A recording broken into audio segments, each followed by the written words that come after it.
Welcome to Personality Speaking, where the tea is always hot. My show is dedicated to helping you build healthier, stronger relationships through the understanding of the personalities. This show airs each week on Wednesdays live at 7 p.m. Eastern Standard Time.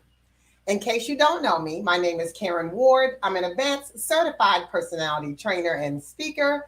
I'm a personality coach, and I'm the author of the book Coupled for Life Overcoming Personality Differences in Marriage. Get your copy. Now, we focus on this show on the four personality styles developed by Florence Littauer. She's the late Florence Littauer. She was world renowned, and she developed this personality trait theory that addresses four personality styles: two are extroverted personality styles and two are introverted personality styles. Now, the extroverted personality styles mean that you get your energy from other people. The introverted personality styles means that you get your energy from within.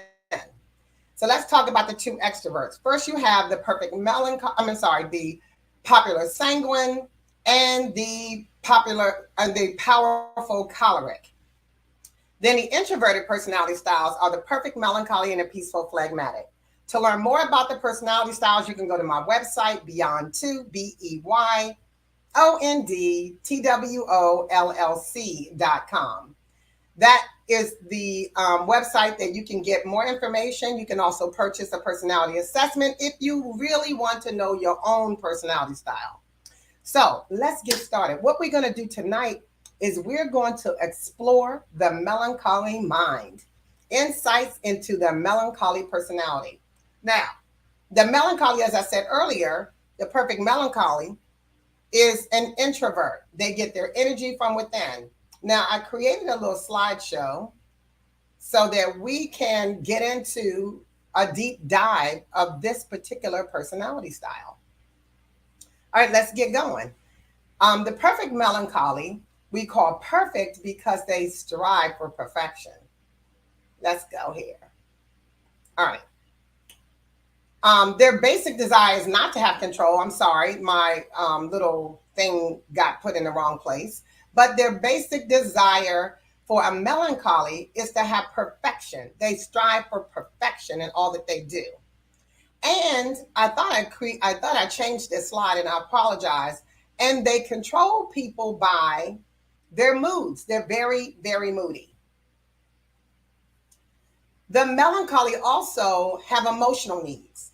Their emotional needs are space. They need space. They need for you to not come into their personal space. They don't like it. You know, I say this, it's funny because during the pandemic, the melancholies were the personality that said, I'm glad that you all have to step 6 feet back from me, because they never want you in their personal space.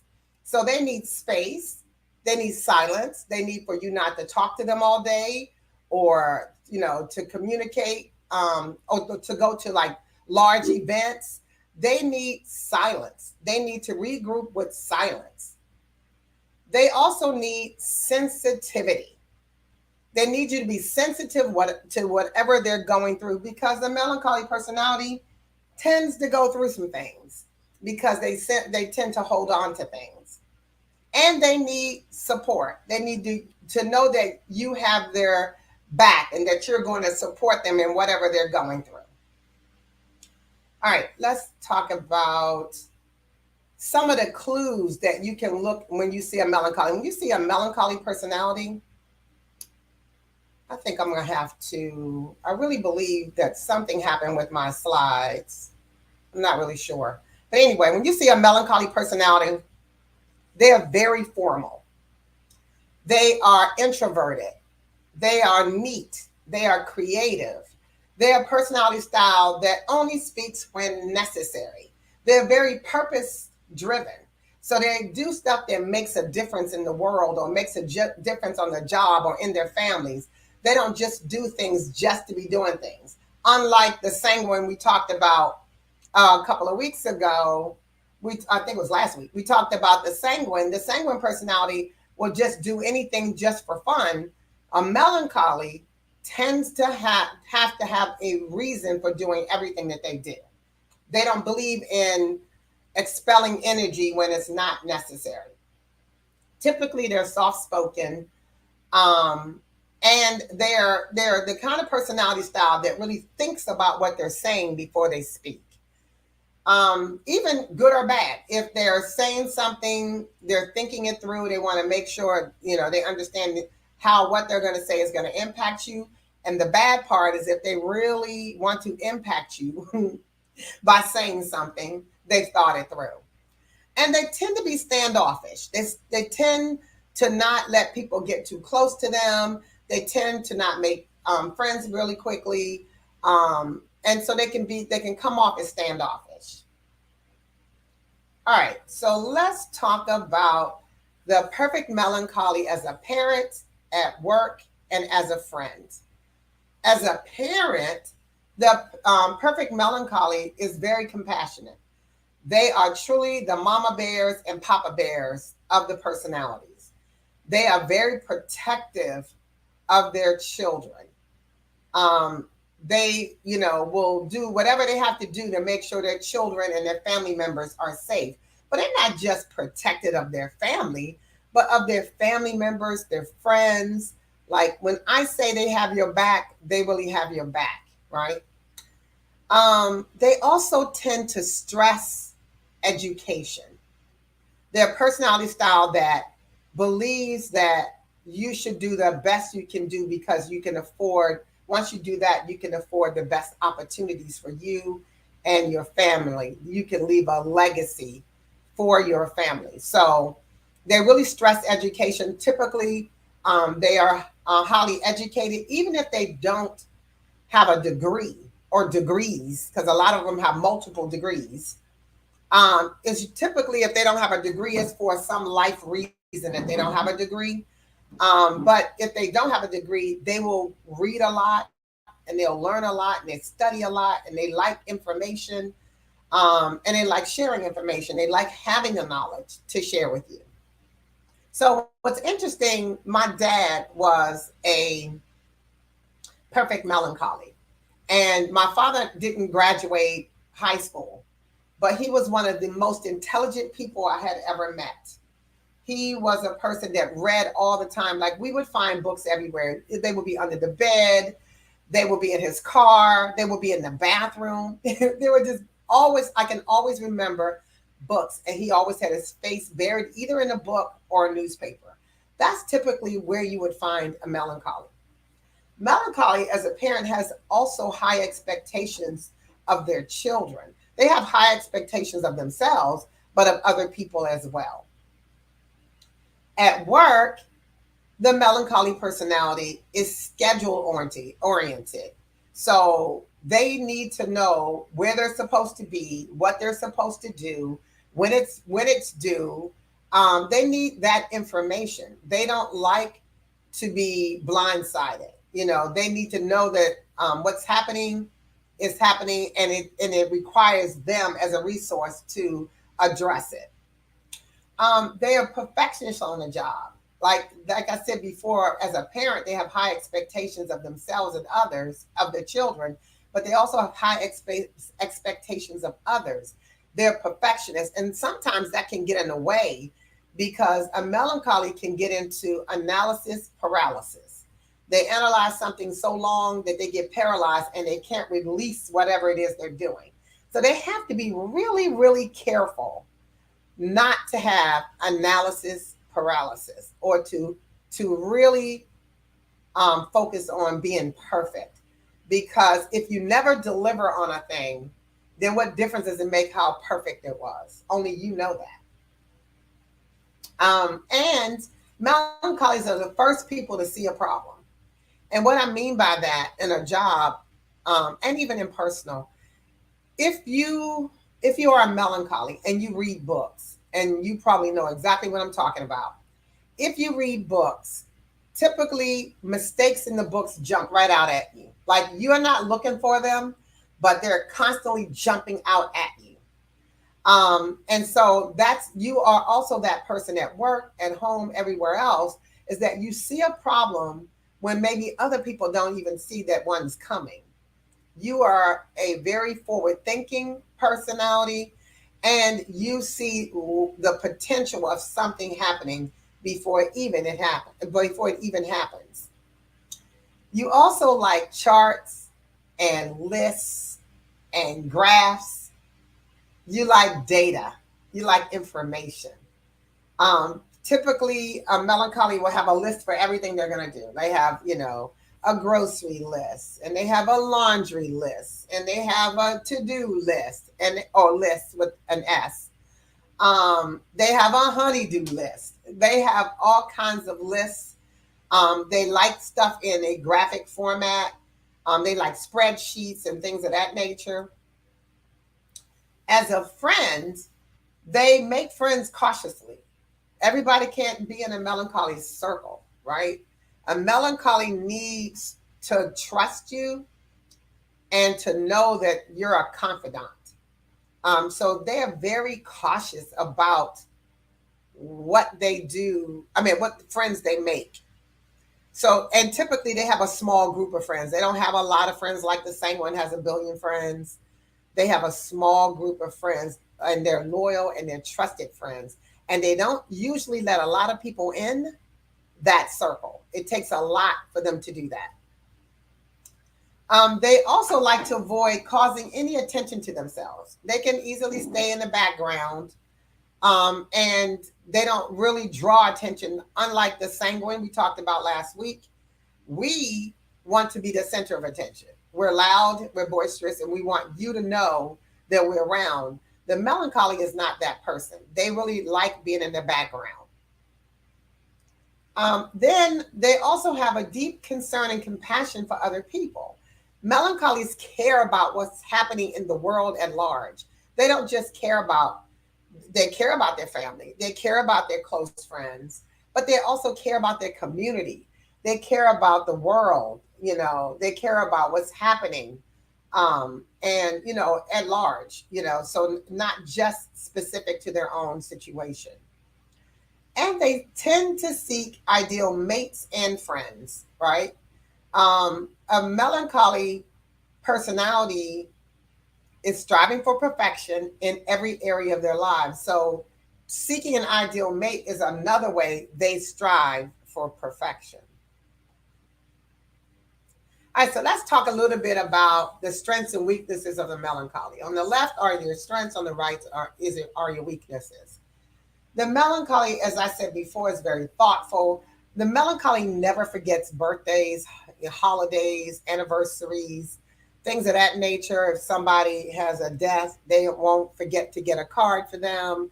They're really thoughtful and considerate. Melancholies are also very cautious, which is a good thing, and it can also fall on the bad thing. They're cautious, so they're always looking to see how they can mitigate any problems or difficulties. However, on the weakness side, I'm gonna toss it on that side real quick. They can be too cautious. Like they can be judgmental in a way that they don't even recognize that somebody is genuine. Melancholies are very organized. Typically, if you go to, I have all of my friends, I think I mentioned this before, all of my friends, my closest friends are melancholy personality styles. And when you go to their houses, they look like showpieces. It's like you walk in, everything is in its place. Everything has a place, everything is in its place. You walk in, you take your shoes off at the door. You know that everything's so neat. You're kind of afraid to sit in the house. You're a little afraid to do things because you know things have an order and a structure, and it's very organized. Even when I go in my friends' closets or cabinets, everything is organized and makes sense. And some of them have them in alphabetical order. And melancholies are very independent. They're independent and independent thinkers. So they think for themselves, they make their own decisions based on a set of circumstances that they'll think about or consider. And they're independent, like they can do whatever they want to do by themselves. They don't really need people around. They like it, but they don't have to have people around. All right, so let's talk a few minutes about the weaknesses. The melancholy personality can be obsessive. If they're in a relationship, they can be very obsessive with the person they're in a relationship with. They can be obsessive about dieting. They can be obsessive about working out. They can be obsessive with their friends. I remember many, many years ago, I had a birthday party and I invited my two groups of friends. I had two groups of friends that normally didn't intermingle. But because my friends wanted to take me out, I was like, well, can everybody go? And so everybody went. I learned a lesson back then. But um, one of my friends was really obsessed with me paying attention to her versus the rest of the crew. And another friend pointed that out to me. And so I know that there's obsession that can happen with the melancholy if they're not careful. They also, like as I said before, they can be too cautious. It's analysis paralysis. You just take forever to make a decision, and then the opportunity will pass you by, and you will miss out on some things. So, melancholy is good to be cautious, but it's not good to be too cautious. Um, One of the things I like to tell people is any strength taken to the extreme is a weakness. So, as we said, that being cautious is a strength, but being too cautious is taking that strength to an extreme and making it a weakness. Okay, they are prone to depression, and one of the things about a melancholy is, as you can see further down, I mean, next on the next bullet, they're moody. Um, their personality can shift in a blink. It can shift in a blink because a melancholy gets their feelings hurt really quickly. They take offense really easily to things that they think people are saying, and we call those real or imagined offenses because some of them are real. Sometimes people do things that are offensive and are hurtful, and sometimes they think that you're doing something that is hurtful and offensive.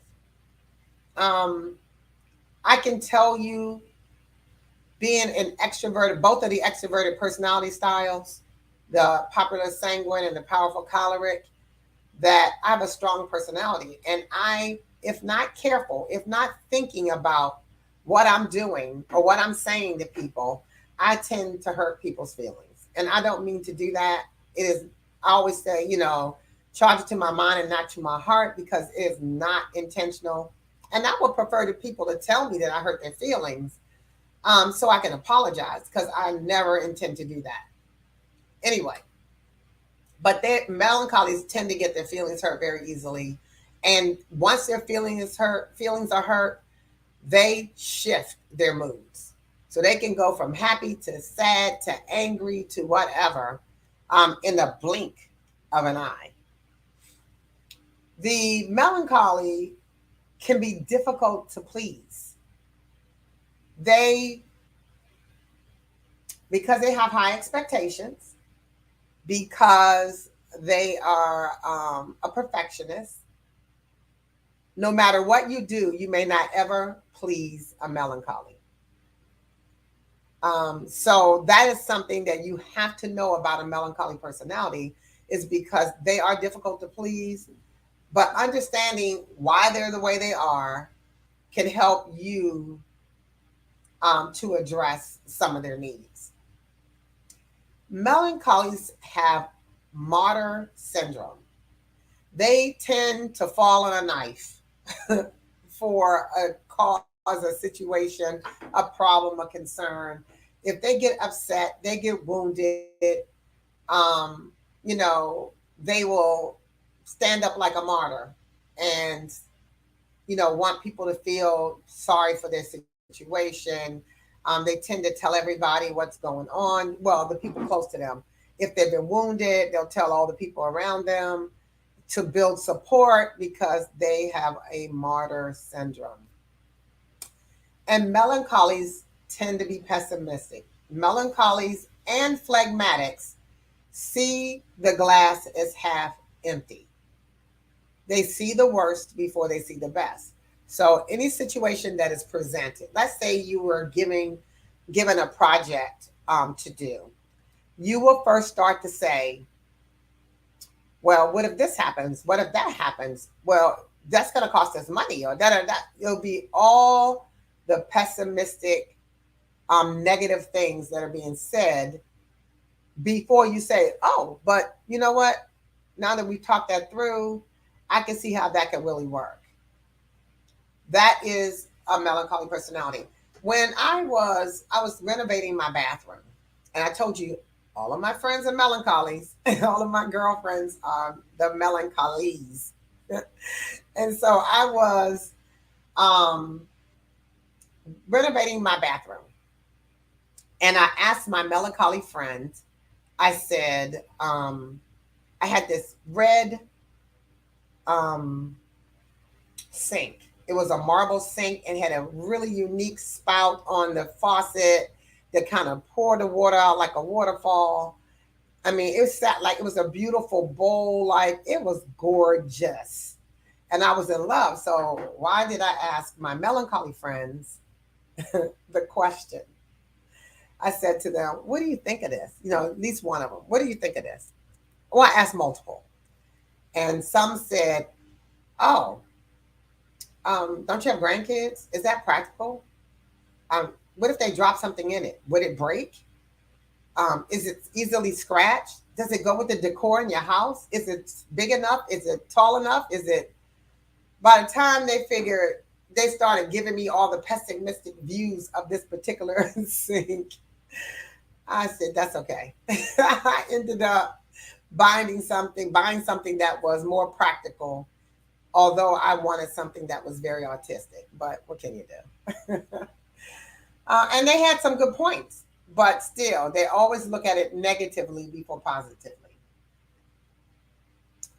All right, so let's talk about tips to overcome melancholy weaknesses.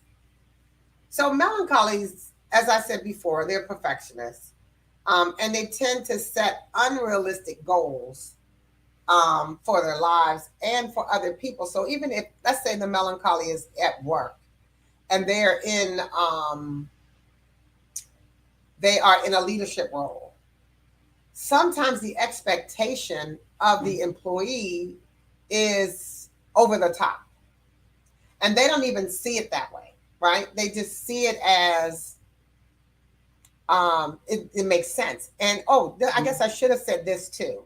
Melancholies are before their time. So they come up with ideas that most people, it take them a year to come up with the same idea. And it's funny because probably some of these inventions that have taken place, the melancholies was like, I thought about that when I was a teenager or when I was a child. So melancholies are forward thinkers. They are big picture thinkers. They're highly intelligent, and they're deep thinkers. And because of that, they're also perfectionists. And because they're perfectionists, they tend to set unrealistic goals for themselves and for others. Now, as a perfectionist, one of the tips that you could use to overcome that is to set realistic goals. And you might need to bounce that off on other people. So, in other words, have a brainstorming session, talk to your spouses or your mates, talk to your children, talk to whomever you need to try to bounce the ideas off on them so they can help you to set realistic goals. You have to avoid putting so much pressure on yourself to get things done, or to get everything done at once, or to make sure that everything is done to your expectations, your very high expectations. Okay. And if you're a believer, I'm a Christian, I'm a believer. I always like for my guests, my audience that are believers, to have a scripture that will help them to utilize it to help you to overcome your weaknesses as well. So the scripture I have is Proverbs 16:3. Commit the Lord whatever you do, and he will establish your plans. Commit to the Lord whatever you do, and he will establish your plans. As as a woman of faith, I believe that um, it's better to surrender, and that's what commit means in this essence, to surrender your plans to my higher power, who I call God, or Jesus Christ. Submit your plans to Him, and then let Him establish your plans. Stop running off trying to do your own thing, because a lot of times it doesn't work out as well as you think. So let's talk about another tip. I like this at the bottom. You see the little the little graph at the bottom says, when is it good enough? Because you will constantly be changing and expecting people to be able to line up to whatever your expectations are.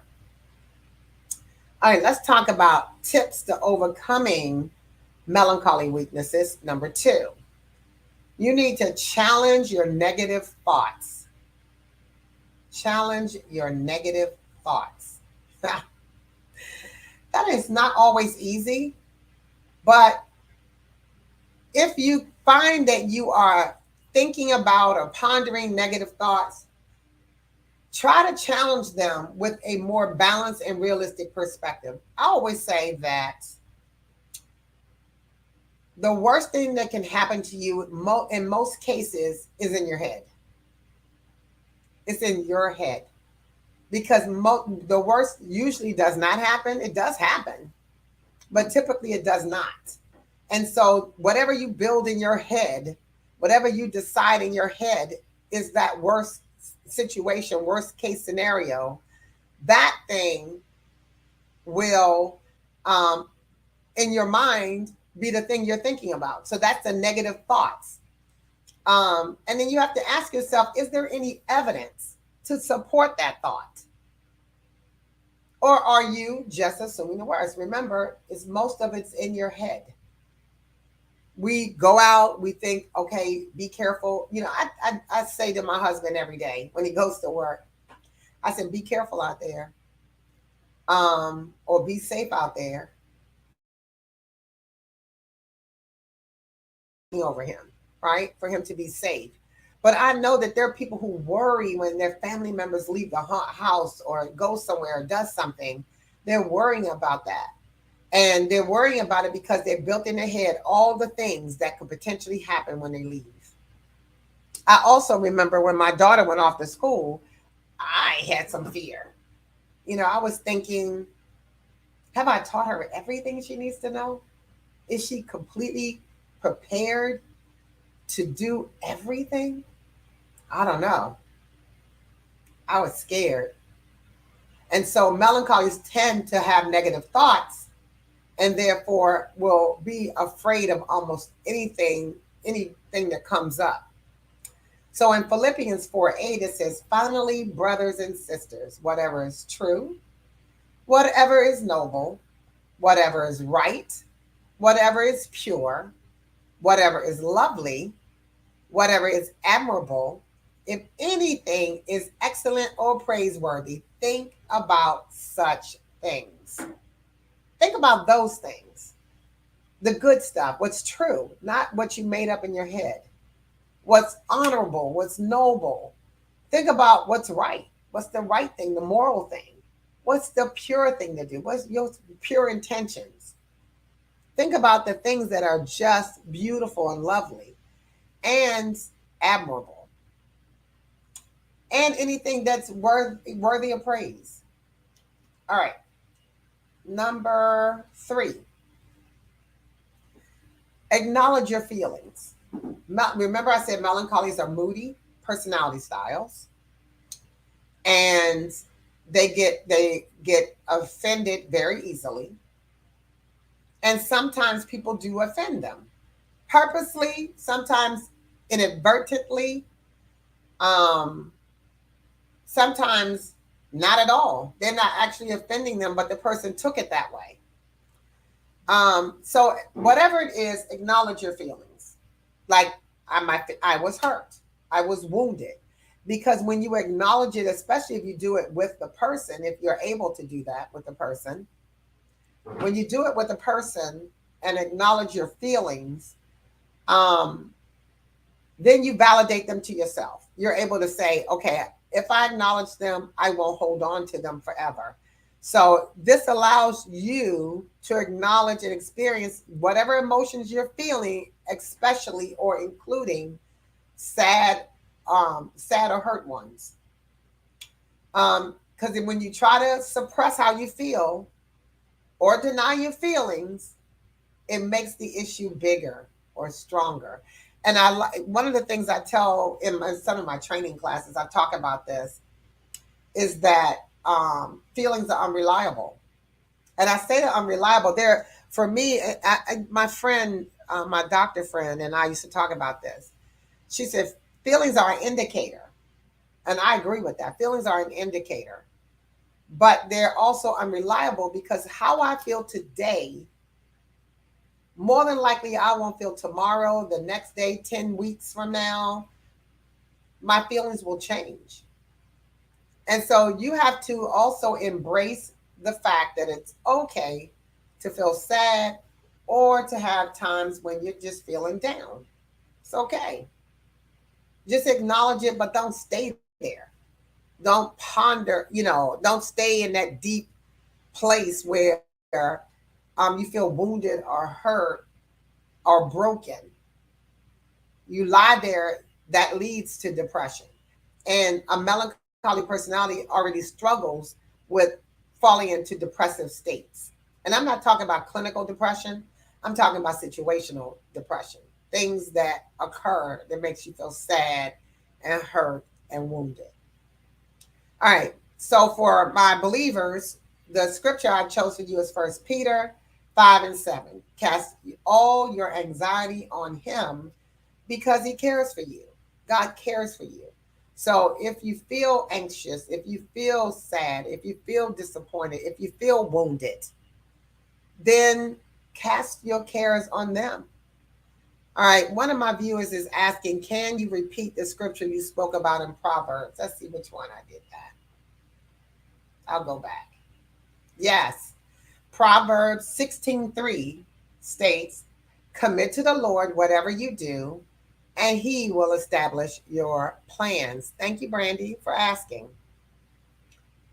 So that is for the melancholy that is setting unrealistic goals for themselves. Commit to the Lord whatever you do, and he will establish your plans. All right. Now,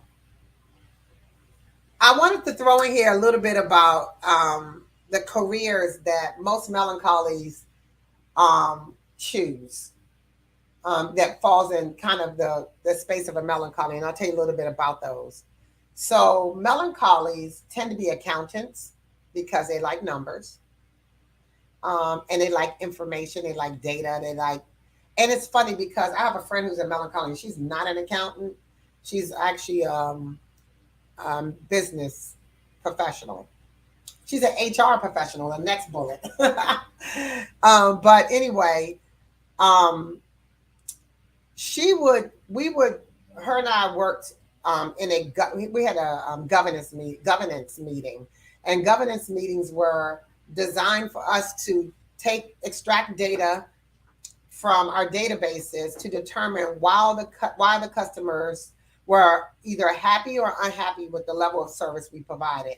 And then we would give that feedback to all the various work groups, the business office, the installation teams, repair teams, whoever was involved. And we would get these numbers that she felt told a story. She would look at the numbers and she was like, what does it say? Like, what do you see when you look at these numbers? Numbers. I didn't see it.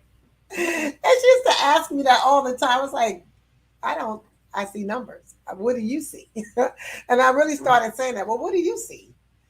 and then go, oh, now I can see that. But she could see trends in the numbers, and the numbers really spoke to her. But yeah, it didn't do that for me because I'm a sanguine and she's a melancholy. So melancholies look at, you know, they're in the accounting field because that tells a story for them. And they like what the numbers say. And plus, melancholies can be rigid, and therefore they know that numbers don't lie. Numbers are numbers. The only way they can lie is if you change them or you shift them or you, as some people used to say, cook the books. But otherwise, if the data is the data won't lie, the numbers won't lie. And melancholy is like that because they can trust the information that comes from that. They also tend to be HR professionals. You're welcome, Brandy. They tend to be HR professionals because they like human capital. They like um, the training and development side of melancholy because it's about learning and training and sharing information. It's also about gathering information um, and putting it in a format that people can readily understand. But also, it's about hiring, and they like. Remember, they can be a bit on the rigid side, and because they're rigid, they like no nonsense jobs, right? They like black and white jobs, and HR is a black and white. Either you did it or you didn't. Either you're hired or you're fired. Um, Either this is a policy or it's not. So, you know, in HR, they do policy procedures, or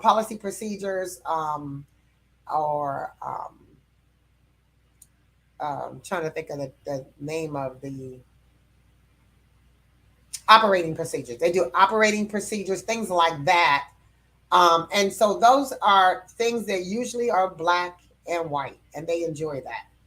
But also, melancholies are creative. They're very creative. Normally, I'm melancholy. My daughter's a melancholy, and she's a singer. She writes poetry. She writes music. She can cook. She creates her own spices and sauces and recipes.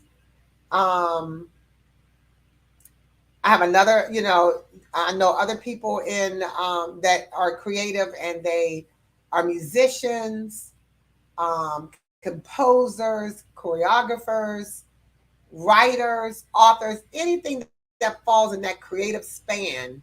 Typically, melancholies are drawn to it.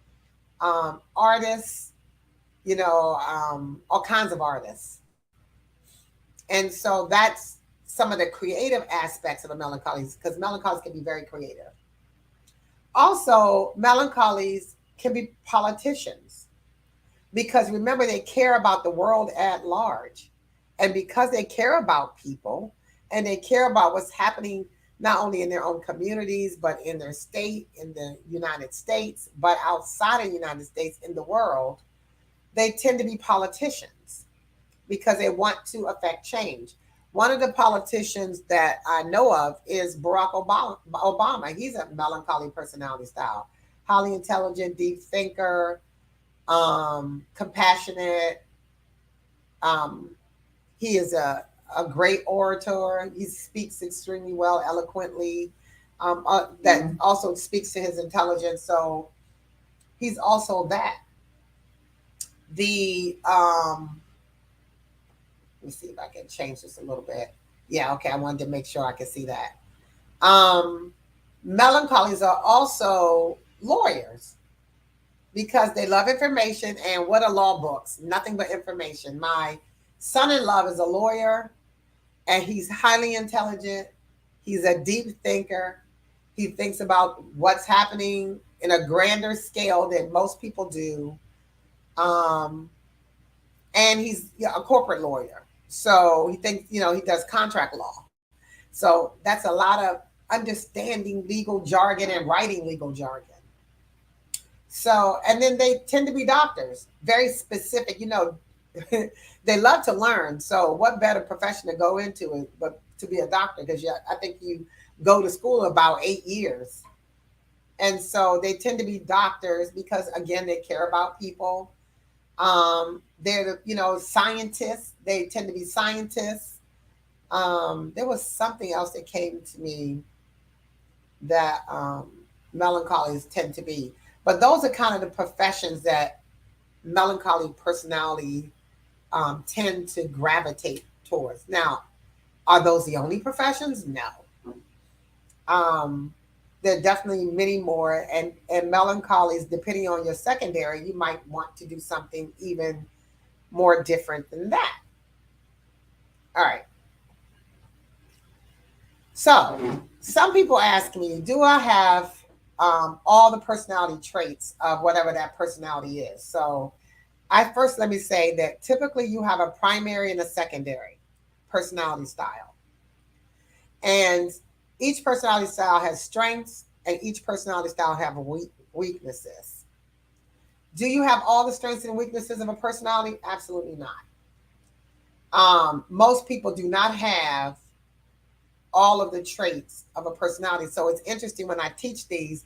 Actually, somebody was looking at my podcast from last week, the one on the sanguine personality, and they were like, I have all of them except one. And I said, yeah, because you most people don't have all of them. Like, it could also be based on your secondary. So you may be strong in a certain area in your personality, your primary personality, but then you pick up something else in your secondary that supports it, right? Or maybe not support it, but maybe different from it. But you don't carry every personality style, and there are a number of reasons why you don't. One is we're all unique within our personality styles. And so I've had people ask me in training, well, doesn't that put people in a box? And melancholies are the ones who typically ask that question. And I say no, because you do the assessment, you're answering the questions. I'm not answering them. I'm not telling you how to answer them. If and they're not questions, they're words. They're sets of words that best describe you most of the time. You're choosing the words. I'm not choosing the words. And so you're not being put in a box. And the other reason why you're not be put in a box, because you don't have all the personality traits. And every melancholy does not present the same to the world. Um, I remember a friend of mine, her and her husband both have the same personality style, but they present very differently. His choleric shows up more than hers at home, and her choleric probably shows up more at work. And so, and we just won't have them all, because also it could be health reasons. If you have a um, debilitating illness or painful or chronic illness, sometimes you won't see some of the personality traits because they're pushed behind it. I'll give you an example of that. I'm a sanguine. I'm bubbly, I'm talkative, I'm outgoing. But when I am not feeling well, or I remember when I had this scar on my neck is from, it's actually two scars. It's one here and there's one here. Excuse me. And those scars are from neck surgery. And the scars that I have, um, when I had the surgery, I'm sorry, not the scars, the pain that I had when I had the surgery was so severe that I didn't want to talk to anybody. And when the phone would ring, I would just shake my head to my husband and go, no, or just wave like, no, don't, I can't. Because I was in so much pain, I didn't want to talk to anybody. I didn't want to see anybody. I just wanted to take whatever I need to take for pain and sleep and rest and just not. So, especially people who are in chronic pain, it will change the way you present to people. Um, if you have a domineering spouse or mate, or you have domineering parents, that can shift your personality style. There's learned behavior. If you've seen something or something you had to do most of your life, that when you get on your own, you continue to do it because you learned that behavior. Sometimes that's the reason why you don't present the same. Also, I always say, I have a few people who ask me, what if I think I'm all for the personality styles? Some of those reasons I just gave you are reasons why people might feel that way. But also the phlegmatic personality style, which I'll do in a few weeks. That personality style mimics all the other personality styles, so they tend to be a phlegmatic. But those are some of the reasons why um, these you don't exhibit all the personality traits. Nobody does. I mean, I haven't met anybody yet that had all the traits. Now, I remember when one of my sisters did it, and she got the highest perfect numbers that I had ever seen. I mean, the highest numbers close to perfect that I had ever seen. And she came out to be choleric, melancholy, but her choleric was so high that if I remember correctly, it was like 36 out of 40, and the other four were melancholy. That's high numbers. That's high numbers, which means you operate a lot in your strength and your weaknesses. So it's really interesting. If you have any questions about the personalities, please post them in the chat, or you can send them to me through my website, beyond2llc.com. That's BEYONDTWOLLC.com. BEYONDTWOLLC.com. Beyond2llc.com. You can send me messages there. If you're interested in getting a personality assessment, you can order them on my website, and you will get a complimentary. Um, you'll get a complimentary consultation to go over your results. If you want to know more about the personalities, please go to my site again. There's information there. If you're looking to put a little personality in your next event, I do personality parties. I am a speaker, and I speak on the personalities. I, I also tailor it to your events. I'm a personality coach. So I coach couples and individuals to help them to overcome some of their personality weaknesses. So those are some of the things that you can find, and you can again reach out to me via my website and um, and learn more about it. So before I go, I want to play um, a video of next week's show.